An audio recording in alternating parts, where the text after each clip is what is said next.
সবার জীবনে কিছু না কিছু স্মৃতি থাকে। আমরা কিন্তু ঢাকা শহরে গ্রাম থেকে আইছি, আমরা শহর থেকে, আমার বাড়ি টাঙ্গাইল, আমি টাঙ্গাইলের ছেলে, সেখানে আমাদের বাড়ি ঘর, সেখানে আমাদের পুকুর আছে, নদীও আছে। আমি গ্রামের, বেসিক্যালি গ্রামের ছেলে, ঢাকা শহরে এসে ফিল্মে হিরো হয়েছি, নায়ক হয়ে গেছি, এটা আমার ভাগ্য ভালো।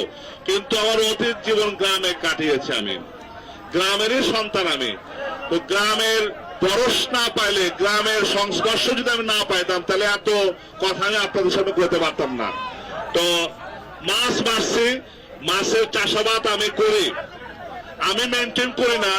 আমার বড় ভাই, আমার মা বা আমার গ্রামে যারা কামলা যারা বলে, যারা চাষাবাদ করে, তাদেরকে আমি ঢাকা থেকে বলেন, বিভিন্ন ডিস্ট্রিক্ট থেকে বলেন, পুনা দিয়ে তারা মাছের চাষাবাদ করতেছে। আর পুকুর, নদী, খাল, বিল, এগুলা তো ছোটবেলার থেকে তো প্রচুর সাঁতরাইছি, গোসল করছি, ঝাঁপ দিছি, মাছ মারছি। আর ফিল্মের না হওয়ার পরে তো আপনারা দেখছেন, সমুদ্র পাড়ি দিয়ে দিয়েছি, নদী পাড়ি দিয়ে দিছি।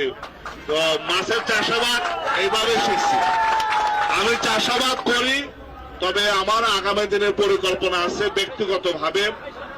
আমার গ্রামের যে বাড়ি এলাঙ্গা টাঙ্গাইল, সেখানে আমি বেশ কিছু পুকুর আমার আছে, সেগুলো আবার নতুন করে আমি ভবিষ্যতে আরো সুন্দরভাবে মাছের চাষাবাদ করবো ইনশাল্লাহ।